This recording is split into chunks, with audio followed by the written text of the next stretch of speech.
అస్మద్గురుభ్యో నమః. భగవద్బంధువులారా, యుద్ధానికి వెళ్ళేటప్పుడు కూడా ఉపయోగిస్తున్న ఆయుధాలు కానీ, తన మనసులో సంకల్పం కానీ, ఇవన్నీ కూడా పితృదేవతలు ఆశీర్వదిస్తారు. మనం ధర్మబద్ధంగా ఉన్నట్టయితే వాళ్ళందరూ కూడా మన అంగప్రత్యంగాల్లో ఉంటారు, మన ఆయుధాల్లో ఉంటారు, వాహనాల్లో ఉంటారని చెప్పి, అందుకని చెప్పి ఒక్కసారి అర్జునుడు వాళ్ళందరినీ జ్ఞాపకం చేసుకుంటాడు మనసులో. ఇగో దీని గురించి చెప్పుకున్నాం మనం. అంతేకాదు, ఇలా అనుకున్నది అంతరార్థంగా ఇంకొక అర్థంలో ఉపన్యాసకులకు కూడా వర్తిస్తుంది. వాళ్ళు ఏమున్నా చేతిలో ఉన్న పుస్తకం కానివ్వండి, కలం కానివ్వండి, ఏది కూడా ప్రతీదీ పూర్వులు అనుగ్రహించిన స్వరూపానికి ప్రతీకగా ఉంటాయి అవి. అది విశేషం. అందుకని అంచేతనే మనకు ఒకసారి సముద్రాల వారు సదాశివ బ్రహ్మం గారు ఓ పద్యం రాశారు లవకుశలో. రాముడికి కిరీటం పెడుతూ అక్కడ చెప్తున్నమాట, నవరత్నోజ్వల కాంతివంతమిది ధన్యంబైన పూర్వాహ్నయోర్భ రాజన్యులు మున్ను దాల్చి గరిమన్ పాలించిరి ఈ భూమి. అందుకని ఆ కిరీటము నీవు ధరించాలి. శిరోధార్యంబు నీకీయడన్ భూమి పాలింపు ప్రజానురంజకముగా. ఆ కిరీటం గొప్పతనం అది. ఆధునిక కాలంలో ఇంతకు ముందున్న కిరీటం ఇంకొకటికి రాగానే తలతిక్క పెరిగిపోతుంది, పొగరమొత్తనం పెరుగుతుంది. పూర్వులు అలా ఎప్పుడూ లేరు. ఒకే ఒక్క చోట మాత్రం పరమాత్మ ప్రహ్లాదుడి కిరీటం ఇచ్చేటప్పుడు హిరణ్యకశిపుడి కిరీటాన్ని తాను ధరించి తానే ముందు సింహాసనం మీద తాను కూర్చుని ఆవిర్భవించింది గడప మీద. మీరు ఒక్కసారి ఆ చిత్రపటాలు రవివర్మ గారు లాంటి వాళ్ళు గీసిన చూస్తే ఒక కాలు గడప లోపలికి, ఒక కాలు గడప వెనక్కి ఉంటుంది. చూడండి ఎంత అందంగా గీశారో వాళ్ళు. అలాగా ఇంటిలోనూ కాదు బయట కాదన్నట్టుగా గడప మీదే వెలసిన స్వామి హిరణ్య కశిపుడి వధ అయిన తర్వాత ప్రహ్లాదుడికి రాజ్యం ఇచ్చేటప్పుడు ప్రహ్లాదుడిని తన ఒడిలో కూర్చోబెట్టుకున్నాడు. తాను ముందు ఆ సింహాసనం మీద కూర్చున్నాడు. ఆ కిరీటం దాన్ని స్పృశించి దాన్ని పునీతం చేసి అప్పుడు ప్రహ్లాదుడి శిరస్సు మీద పెట్టాడు. ఇంచేత ఈ శిరస్సుతోటే 1000 సంవత్సరాలు రాజ్యాలను నాశనం చేశాడు హిరణ్యకశిపుడు. కొత్త సింహాసనం ఇవ్వకూడదు, పరంపరగా వస్తున్న సింహాసనాన్ని ఇవ్వాలి. అందుకోసం అని చెప్పి అలాగిది. అంతేకాదు, పితృదేవతల విశేషం ఇంకొంచెం వివరంగా ఇంకో మంత్రంలో కూడా ఉంది. అది కూడా అర్జునుడి మాటల్లో బయటపడుతుంది. బ్రాహ్మణాసహ పితరః సౌమ్యాసః శివేనో జ్యావా పృథివీ అనేనః సా పూషానః పాత్ దురితాత్ ఋతావృధో రక్ష మాకిర్ను అఘశంసైషత. ఉత్తర కుమారుడికి నీకేం భయం లేదయ్యా, నేను నిజం చేస్తాను అన్నాడు. అయిపోయింది. అక్కడితో టాక్కుండా తన గురువులందరి పేర్లు చెప్పి ఏ గురువు దగ్గర ఏం నేర్చుకున్నాడో, ఇదంతా అవసరమా? ఇలాంటిదే భగవద్గీతలో అనిపిస్తుంది మనకి. యుద్ధం చేయాలా మానలా అని కూర్చున్నాడు. చేయబోయే చెప్పచ్చు కదా. 700 శ్లోకాల్లో భగవద్గీత చెప్పాడు స్వామి. అంటే ఒక్కోసారి ఈ సన్నివేశాల్లోనూ చాలామందికి అనుమానాలు రావు. భగవద్గీత దగ్గర వస్తాయి పాపం ఇలాంటి అనుమానాలు, ఇలాంటి ఘట్టాలు రావు. ఇంతెందుకు చెప్పాలి? అవసరం ఉందా? ఏమన్నా అడిగాడా? అప్పుడు తర్వాత అడిగితే చెప్పొచ్చు, నాయన ఇలా ఉంటుందని. కాదు, తాను చేసే పని లోపల దృష్టి ఉండడానికి, చేసే పవిత్రత ఉండడానికి, అది ఆ ధైర్యం ఉత్తర కుమారుడికి ఇవ్వడానికి కూడా ఇది అవసరము, ఇది పద్ధతి. అందుకోసం అని చెప్పి అలాంటిదే ఇది. పితరః బ్రాహ్మణాసహ, నాకు విద్య నేర్పిన పెద్దలు ఉన్నారే, ఆ పూర్వీకులంతా వేదార్థాన్ని బాగా ఎరిగిన వారు, రణరంగ కోవిదులు కూడా. సౌమ్యాసహ, మా యందు అనుగ్రహపరులు, సౌమ్యులు. లేకపోతే ఇన్ని రకాల విద్యలు నేను ఎలా నేర్చుకోగలనయ్యా, నా గొప్పతనం అది లేదే. ద్యావా పృథివీ అనేహస, వాళ్ళలాగే దివి భువి ద్యావా పృథువులు రెండూ కూడా సర్వకాలముల లోపల నహ శివే, మాకెప్పుడూ శాంతములుగానే ఉన్నాయి. మేము అడవిలో ఉన్నా కూడా కష్టాలు పడలేదు. అక్కడ అడవిలో జీవనం కూడా హాయిగా గడిచింది. అంతమంది వచ్చారు సేవకులు, అంతమంది అభిమానులు వచ్చారు, వీళ్ళంతా ఉన్నారు. మధ్యలో ఇబ్బందులు వచ్చాయి. ఇబ్బందులు పెడదామనుకున్నాడు దుర్యోధనుడు, ఏమీ చేయలేకపోయాడు. అదనమాట. రాక్షసులు వచ్చారు, మొత్తం అంతా నాశనం చేశాం. ఉంటాయి చిన్న చిన్నవి, కాదంటలేదు. దుర్వాసుడు వచ్చి పరీక్ష పెట్టబోయాడు. కృష్ణ పరమాత్మ చేత ఆ పరీక్ష నెగ్గాం మేమంతా కూడా. అలాగా అవన్నీ కూడా మాకు శాంతములవుగాక. ఋతావృత పూష, యజ్ఞములను అభివృద్ధి చెందించే పూష సూర్యభగవానుడు అగ్నిదేవుడు మాకెప్పుడు రక్షణే. నా దురితాత్ పాతు, మాకు అన్ని పాపాల నుండి రక్షించండి, రక్షించి తీరాలి. రక్ష నా అఘశంస, మాకు పాపాలు అంటగడదామని చూసేవాళ్ళు, పాపబుద్ధితోటి మమ్మల్ని ఇబ్బంది పెట్టేవాళ్ళని చూసేవాళ్ళు, అలాంటి వాళ్ళందరినీ కూడా వాళ్ళని రక్షించాలి, వాళ్ళ బారి నుండి మమ్మల్ని రక్షించాలి. మాకి ఈశత, మమ్మల్ని నిందించరాదు, అతిక్రమించరాదు, ఏమీ కష్టాలు తలబెట్టరాదు, చెయ్యలేకపోవాలి. వాళ్ళందరూ కూడా అసమర్థులు కావాలి వాళ్ళంతా. ఇలాంటి వాళ్ళు మా గురువులని చెప్పడానికే అర్జునుడు అంత గొప్పగా గాంధీవాన్ని గురించి, తను నేర్చుకున్న విద్యల గురించి, గురువుల గురించి చెప్పాడు. ఇదంతా ఉత్తరుడికి ఉత్సాహం కలిగించడానికి, ధైర్యం కలిగించడానికి మాత్రమే కాదు. ఏ పని చేస్తున్నా కూడా పెద్దలని జ్ఞాపకం చేసుకుని వాళ్ళకి రక్షణ కోసం మనం తీసుకుని అప్పుడు ముందుకు సాగాలి. అది విశేషం. ఇలాంటిది బాణాలను కూడా ప్రత్యేకించి వర్ణించాడు. అవసరం ఏముందండి, ఇవన్నీ చెప్పిందాక అవసరమా? కాదు. అది ఎందుకని అక్కడ మంత్రం ఉంది, అధర్వణవేద మంత్రం. అది చెప్పుకోవటం లేదు, భావం చెప్పుకుంటున్నాం. బాణముల రెక్క భాగాలలో ఉండే పితరులు ఉన్నారే, శత్రువుని తాకే భాగాన్ని ఆచ్ఛాదించుగాక. మా శరీరంలో బాణాలు వేస్తే శత్రువులు ఏదైతే ఆచ్ఛాదన చేస్తారో, దెబ్బ కొడతారో, ఆ భాగాన్ని పితృదేవతలు రక్షించాలి. ఎలాగండి? వాళ్ళు ఎక్కడున్నారు? ఈ బాణాలు తయారు చేసినప్పుడు బాణానికి రెండు పక్కలా కూడా పుంకములు, అంటే చక్కగా ఈకలు ఇలాంటివన్నీ ఉంటాయి. బాణముల రెక్క భాగంలో ఉంటారు పితృదేవతలు. వాళ్ళు మేము బాణం వేసేటప్పుడు శత్రువుని మేము జయించాలి. వాడు వేసే బాణం మమ్మల్ని తాకినా ఇబ్బంది పెట్టకూడదు. అలాగే రక్షణ కలిగించండి అయ్యా.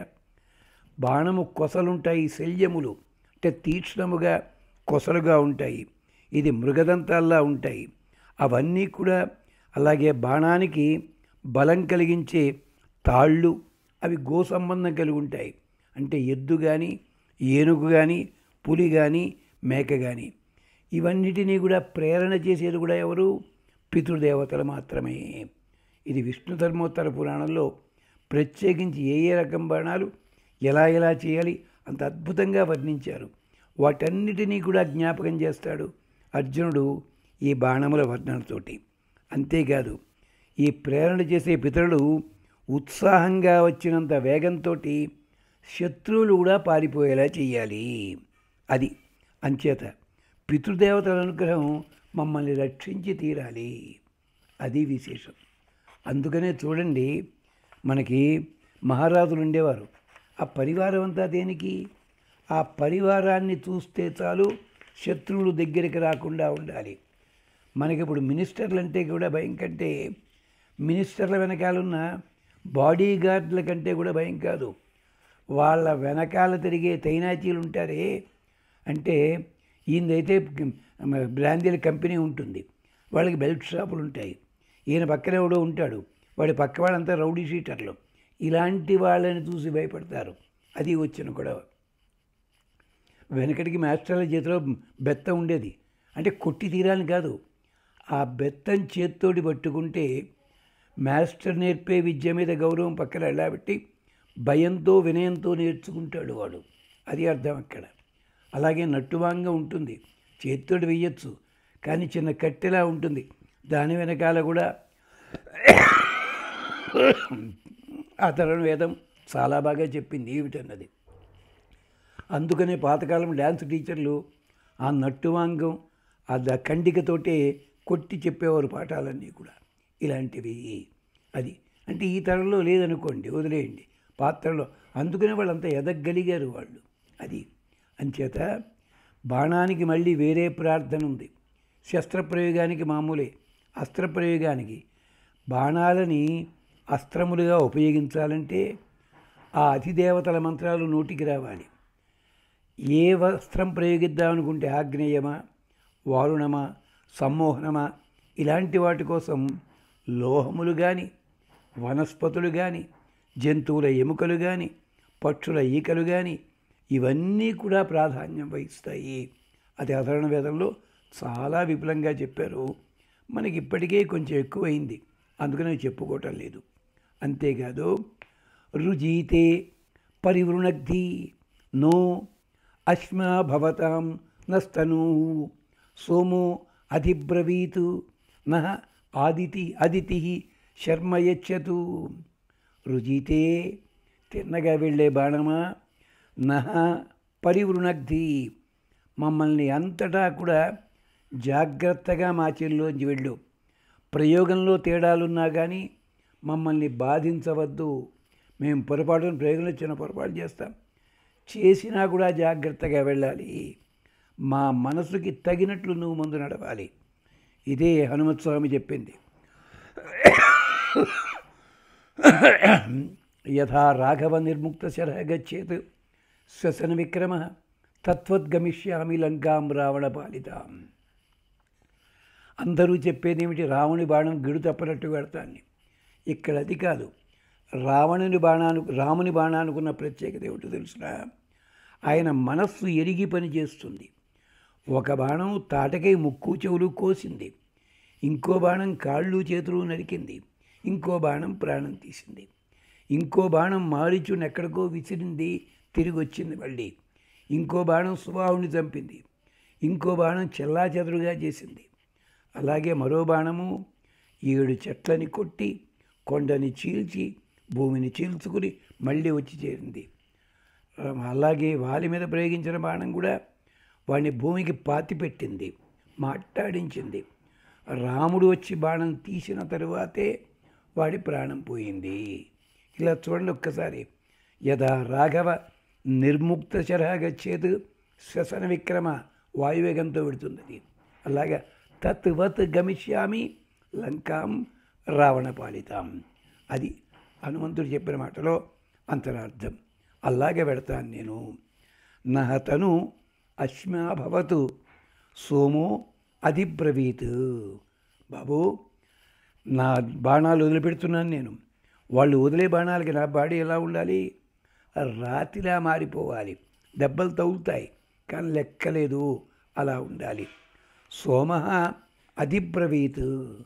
సోముడు ఉన్నాడే ఆయన కానీ, వనస్పతి దేవత కానీ, సోమలత కానీ, ఆ దేవతలందరికీ కూడా పితృదేవతలకి అధిబ్రువత్ మా గురించి విశేషంగా చెప్పాలి, అనుగ్రహించమని చెప్పాలి. అతిథి శర్మ యచ్చతు. ఈ భూమండలం ఉందే మాకు చక్కటి సుఖాన్ని ప్రసాదించాలి, జయరూపమైన సుఖాన్ని ఇవ్వాలి, శత్రువుకి కూడా తగినట్టు సుఖం ఇవ్వాలి. రావణాసుడు చెదగొట్టేస్తే